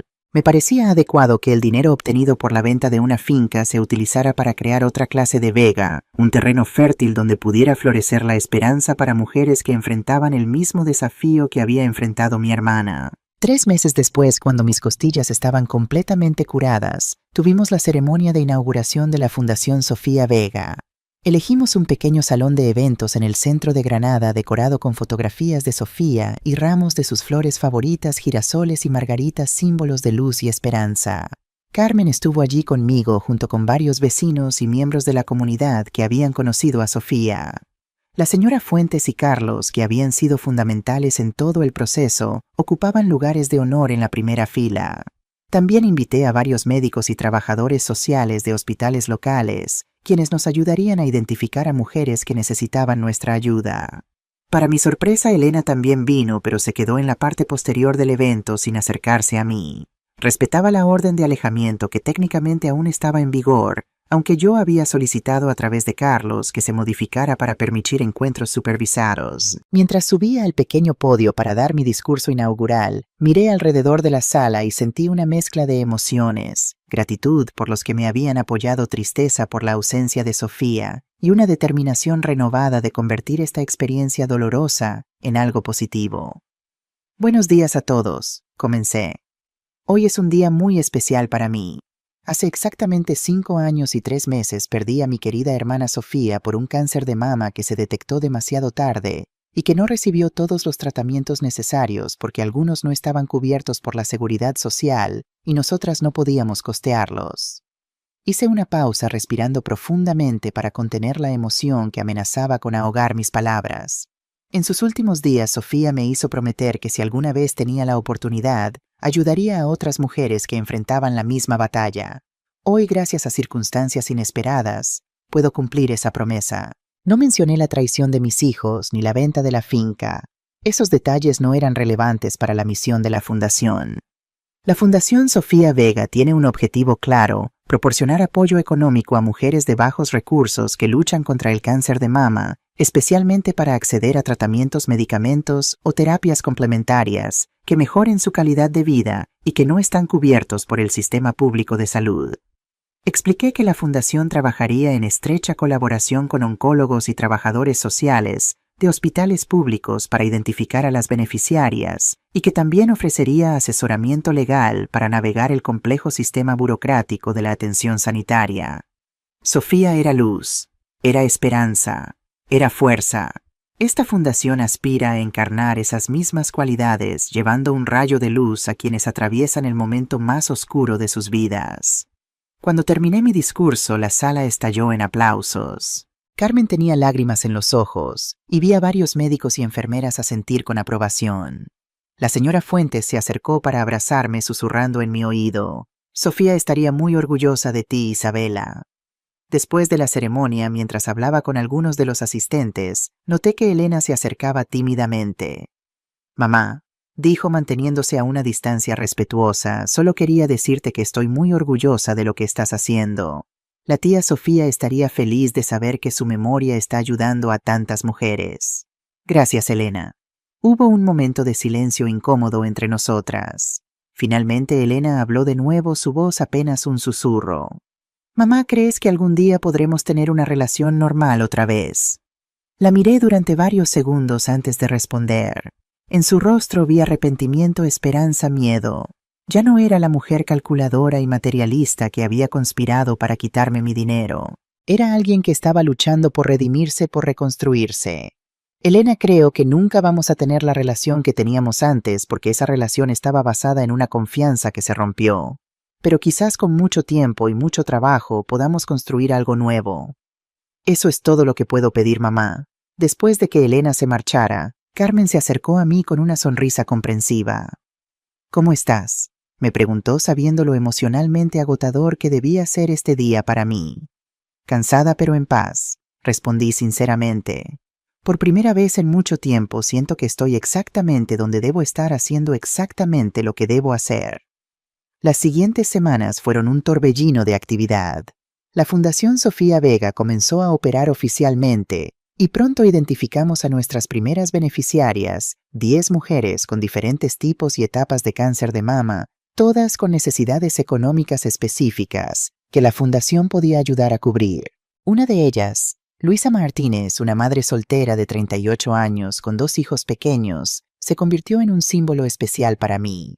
Había sido diagnosticada con el mismo tipo de cáncer que Sofía y los médicos recomendaban un tratamiento experimental que no estaba cubierto por la Seguridad Social. La Fundación cubrió el costo completo del tratamiento. Nunca podré agradecerle lo suficiente, me dijo Luisa durante nuestra primera reunión. Antes de conocerla había perdido la esperanza. Ahora tengo una oportunidad de ver crecer a mis hijos. Sus palabras me confirmaron que a pesar de todo el dolor que había experimentado, estaba haciendo lo correcto. El dinero de la venta de la finca que mis hijos habían codiciado, tanto estaba salvando vidas. A medida que la fundación crecía y se establecía, comencé a pensar en mi futuro personal. La casa de la señora Fuentes había sido un refugio maravilloso durante mi recuperación, pero sabía que no podía quedarme allí para siempre. Necesitaba mi propio espacio, un lugar donde pudiera comenzar esta nueva etapa de mi vida. Con la ayuda de Carmen encontré un pequeño piso en el barrio del Realejo, en Granada, lo suficientemente cerca de la oficina de la fundación para ir caminando, pero también con vistas a la Alhambra que me recordaban la belleza y la resiliencia de esta ciudad histórica. Decoré mi nuevo hogar con sencillez, algunos muebles antiguos que la señora Fuentes insistió en regalarme, plantas que Carmen me ayudó a seleccionar y unas pocas fotografías cuidadosamente elegidas. Una de Alejandro y yo el día de nuestra boda, otra de Sofía en su último cumpleaños antes de enfermar, y después de mucha reflexión una pequeña fotografía familiar tomada cuando Miguel y Elena eran niños. No era que les hubiera perdonado completamente, sino que estaba reconociendo que a pesar de todo, seguían siendo parte de mi historia de quién era yo. Negar eso sería negar una parte de mí misma. 6 meses después del incidente recibí una carta de Miguel desde la prisión. Era la primera comunicación que tenía con él desde el día en que me rompió la costilla. La carta llegó a través de Carlos, ya que la orden de alejamiento aún impedía que Miguel me contactara directamente. Durante días dejé el sobre cerrado sobre la mesa de mi salón, indecisa sobre si quería leer su contenido. Finalmente, una tarde tranquila, me armé de valor y lo abrí. Querida mamá, comenzaba la carta con la letra cuidadosa de Miguel, tan diferente de sus garabatos apresurados de siempre. Sé que no merezco tu perdón, pero quiero que sepas que cada día en esta prisión pienso en lo que te hice, y cada día me odio más por ello.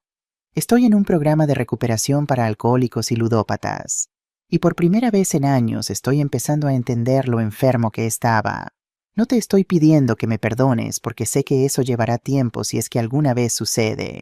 Solo quería que supieras que lo lamento profundamente y que cuando salga de aquí voy a dedicar el resto de mi vida a intentar enmendar el daño que te causé. He oído hablar de la Fundación Sofía Vega. La trabajadora social de la prisión me mostró un artículo sobre la inauguración. Estoy orgulloso de ti, mamá. Siempre has sido la más fuerte de nuestra familia, aunque yo no lo reconociera. La terapia me está ayudando a entender cómo me convertí en la persona que te lastimó.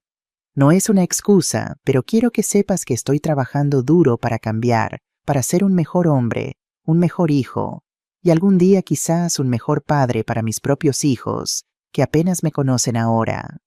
Entiendo si no quieres responder a esta carta. Solo quería que supieras que pienso en ti todos los días y que rezo para que algún día puedas volver a mirarme sin ver al monstruo en que me convertí. Con amor, a pesar de todo, Miguel. Cuando terminé de leer la carta me di cuenta de que estaba llorando. No eran lágrimas de dolor o rabia como las que había derramado tantas veces en los últimos meses, sino lágrimas más complejas mezcladas con una esperanza cautelosa. ¿Era sincero Miguel? ¿Realmente estaba cambiando? ¿O era solo otra manipulación, un intento de asegurarse mi apoyo para cuando saliera de prisión? Llamé a Carmen esa noche y le leí la carta por teléfono. «Suena sincero», dijo después de un largo silencio. Pero solo tú puedes decidir si estás lista para darle otra oportunidad. No sé si alguna vez lo estaré, confesé. Cada vez que cierro los ojos veo su cara contorsionada por la ira, siento sus manos empujándome. El perdón es un proceso, Isabela, no un evento único. Puede que nunca lo perdones completamente y eso está bien. Lo importante es que sigas avanzando en tu propio camino de sanación. Durante las siguientes semanas releí la carta de Miguel varias veces tratando de discernir la verdad detrás de sus palabras.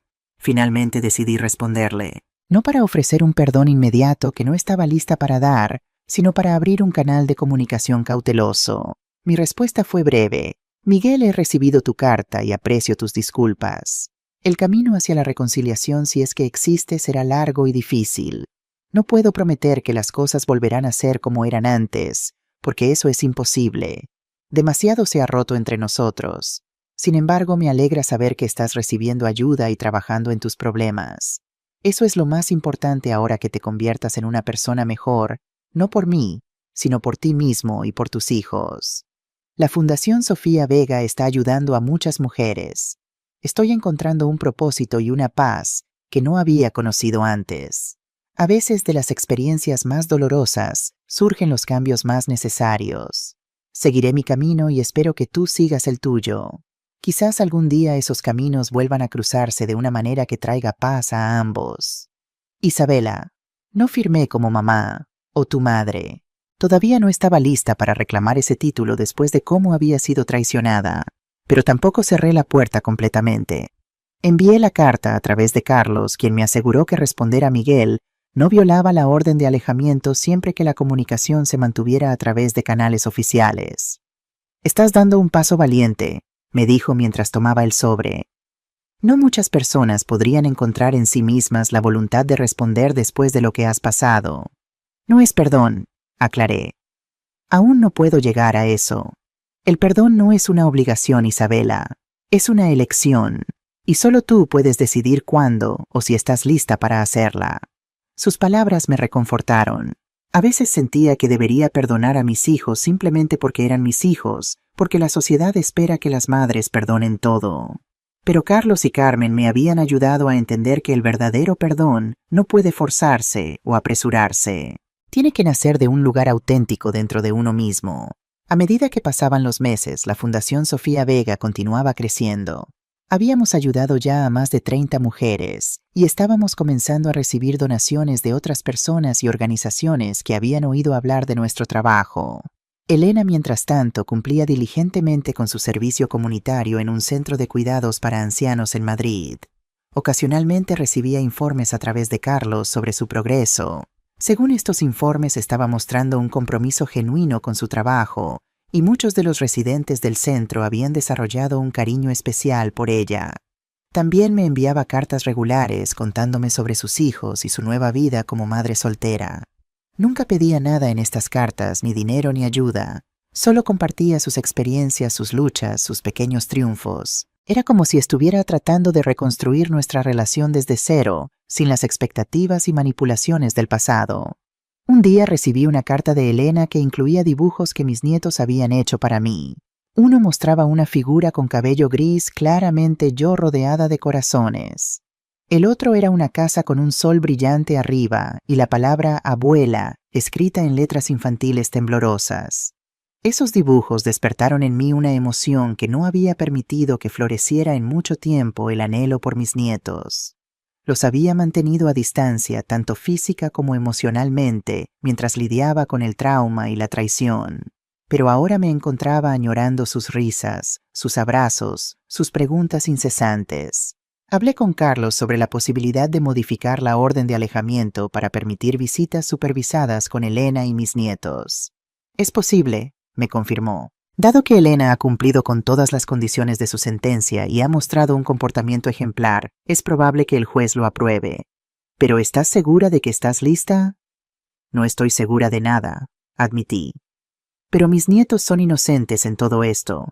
No deberían pagar por los errores de sus padres. Carlos asintió comprensivamente. Prepararé la solicitud. Mientras tanto, ¿por qué no les escribes una carta? Podría ser un buen primer paso para restablecer la comunicación.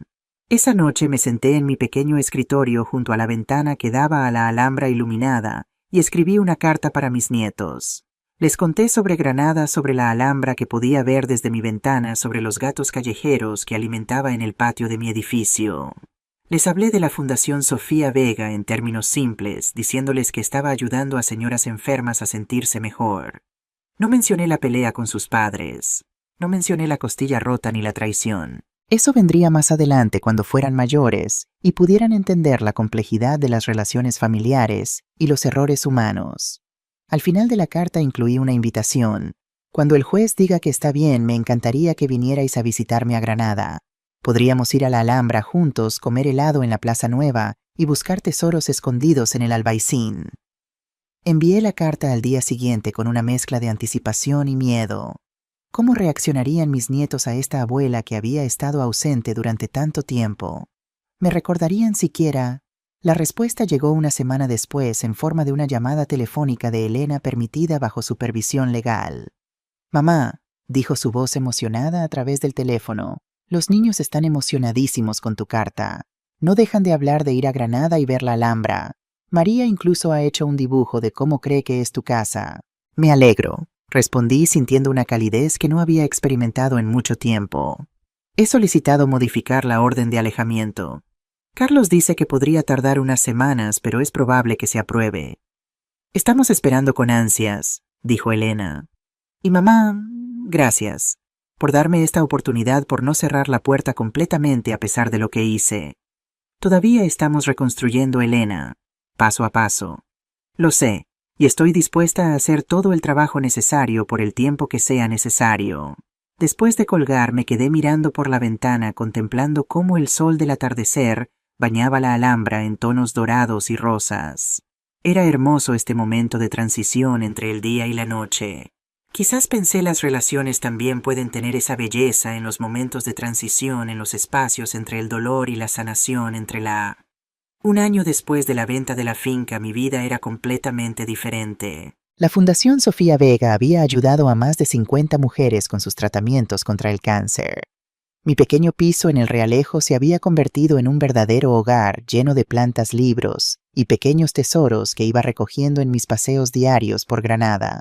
Elena había terminado su servicio comunitario y había demostrado ser una madre responsable que estaba criando bien a mis nietos. La orden de alejamiento había sido modificada para permitir visitas supervisadas y ya habíamos tenido 3 encuentros, uno en un parque neutral en Madrid, otro en mi piso en Granada y el más reciente una visita a la Alhambra con los niños. Ver a mis nietos explorar los patios y jardines de la Alhambra, sus ojos brillando de asombro ante la belleza de los mosaicos y las fuentes, fue uno de los momentos más felices que había experimentado en años. María, la mayor de 9 años, había mostrado un interés particular en la historia y me había bombardeado con preguntas sobre los reyes moros y las princesas que habían vivido allí. Lucas, de 7 años, estaba más interesado en contar cuántos gatos veía en los alrededores del monumento. Y el pequeño Daniel, de solo 4 años, había sido feliz simplemente corriendo por los jardines, riendo con esa alegría pura que solo los niños poseen. Elena observaba nuestras interacciones con una mezcla de alegría y cautela. Estaba visiblemente más saludable que cuando la había visto meses atrás, había recuperado algo de peso, su cabello estaba bien cuidado y sus ojos ya no llevaban esa sombra de desesperación. Trabajaba como asistente administrativa en una clínica veterinaria en Madrid, un trabajo modesto pero estable que le permitía mantener a sus hijos sin lujos pero con dignidad. «Los niños no dejan de hablar de ti», me dijo mientras observábamos a los 3 jugar cerca de una fuente. «Eres su abuela mágica de Granada ahora». «Me gusta ese título», respondí con una sonrisa. «Es mucho mejor que la madre del cajero automático que solía ser». Elena se sonrojó ante mi comentario, pero no lo negó. «Merecemos eso y más», admitió. «La manera en que te tratamos, todavía me avergüenza pensar en ello». «El pasado es pasado, Elena. Lo importante ahora es el futuro que estamos construyendo». No era un perdón completo, pero era un puente que estábamos cruzando juntas, paso a paso. Miguel, mientras tanto, estaba a punto de salir de prisión.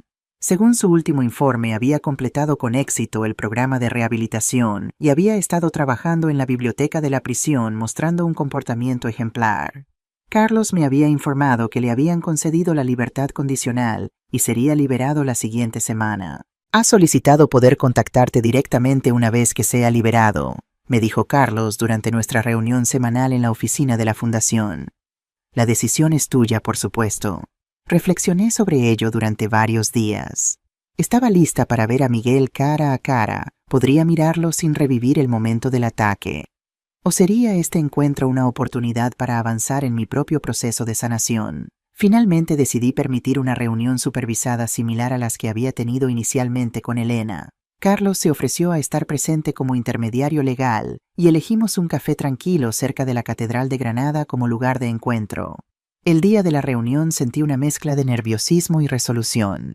Me vestí con cuidado eligiendo un vestido sencillo pero elegante en tonos azules y el broche de mariposa de Sofía que se había convertido en una especie de talismán para mí. Llegué temprano al café y elegí una mesa en la terraza desde donde podía ver la catedral y las personas que pasaban por la plaza. Carlos llegó poco después y juntos esperamos a Miguel. Cuando finalmente apareció caminando lentamente desde la esquina de la plaza, casi no lo reconocí. Mi hijo, que siempre había sido un hombre corpulento, había perdido mucho peso. Su cabello antes oscuro mostraba canas prematuras y su rostro tenía una seriedad que nunca antes había visto en él. Se detuvo a unos metros de nuestra mesa como si estuviera reuniendo valor para acercarse. Cuando nuestras miradas se cruzaron, vi en sus ojos un dolor profundo y un arrepentimiento que parecía sincero. «Mamá», dijo suavemente, su voz ronca por la emoción.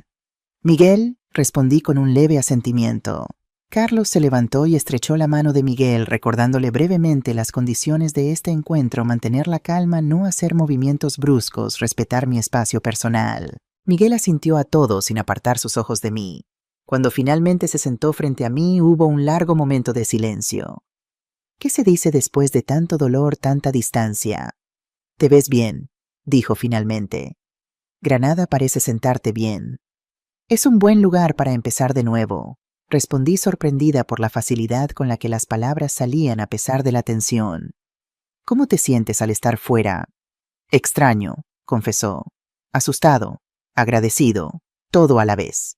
Otro silencio. Carlos nos observaba discretamente, listo para intervenir si era necesario, pero dándonos espacio para encontrar nuestro propio ritmo. «He leído sobre la Fundación Sofía Vega», dijo Miguel finalmente. «Es increíble lo que has logrado en tan poco tiempo. Siempre fuiste la más fuerte de nosotros». «No siempre me sentí fuerte», admití, especialmente después de lo que pasó. Miguel bajó la mirada, la vergüenza evidente en su rostro. «No pasa un día sin que piense en eso, sin que me odie por lo que te hice. El odio a uno mismo no arregla nada, Miguel. Creo que ambos hemos aprendido eso». Él asintió lentamente.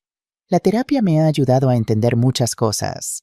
¿Por qué me volví adicto al juego? ¿Por qué siempre sentí que nunca era suficiente? ¿Por qué busqué validación en todas las formas equivocadas? Y has encontrado respuestas, algunas, suficientes para saber que no quiero volver a ser esa persona nunca más». Hablamos durante casi 2 horas con Carlos como testigo silencioso. Miguel me contó sobre sus planes. Ahora que estaba libre, trabajaría en un centro de rehabilitación para adictos, un trabajo que le había conseguido su consejero en prisión. Viviría en un piso compartido con otros ex reclusos en proceso de reinserción. Planeaba retomar contacto con sus hijos gradualmente bajo supervisión. No hablamos directamente sobre el perdón o la reconciliación. Era demasiado pronto para eso. Pero cuando nos despedimos, algo había cambiado entre nosotros. No era la relación madre-hijo que habíamos tenido antes, pero tampoco era la hostilidad y el miedo que había seguido al ataque. Era algo nuevo, frágil, pero real. «¿Podré verte de nuevo?», preguntó Miguel antes de marcharse. «Sí», respondí después de un momento. «Pero despacio, Miguel. Necesito tiempo». «Todo el tiempo que necesites, mamá. No voy a ninguna parte». Esa noche, mientras reflexionaba sobre el encuentro en mi diario, me di cuenta de que por primera vez desde el incidente no había sentido miedo al ver a Miguel. Había sentido muchas otras emociones complejas, pero el miedo ya no dominaba. Era un pequeño paso, pero significativo. Como las semillas que había plantado en mi pequeño balcón, que ahora comenzaban a brotar con la primavera, algo nuevo estaba creciendo donde antes solo había habido dolor y resentimiento. El sol de la tarde entraba por la ventana de mi sala de estar iluminando las fotografías que había colocado cuidadosamente en una pequeña mesa.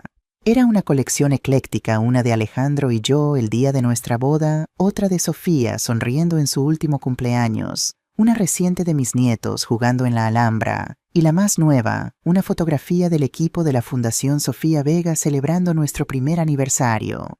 Había cumplido 65 años la semana anterior. Mis hijos y nietos habían venido a Granada para celebrarlo. Había sido una reunión tranquila pero significativa. No estábamos fingiendo que nada había pasado. Las cicatrices seguían ahí visibles en los momentos de silencio incómodo, en las miradas cautelosas, en las disculpas que aún brotaban ocasionalmente sin provocación. Pero estábamos aprendiendo a construir algo nuevo sobre las ruinas de lo que una vez tuvimos. Miguel trabajaba ahora a tiempo completo en el centro de rehabilitación y estaba empezando a reconstruir su relación con sus hijos. Elena seguía en la clínica veterinaria donde recientemente la habían ascendido a gerente de oficina. Los niños crecían rápido. María ya hablaba de estudiar historia después de nuestra visita a la Alhambra. La Fundación Sofía Vega había ayudado a más de 100 mujeres en su primer año de funcionamiento.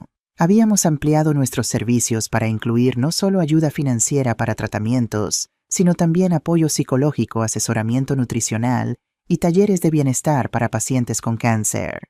Luisa Martínez, nuestra primera beneficiaria, ahora trabajaba con nosotros como voluntaria, habiendo superado su cáncer gracias al tratamiento experimental que habíamos financiado.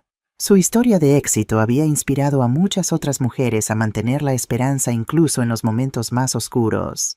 El dinero de la venta de la finca estaba haciendo exactamente lo que había soñado: cambiar vidas, ofrecer esperanza, honrar la memoria de Sofía.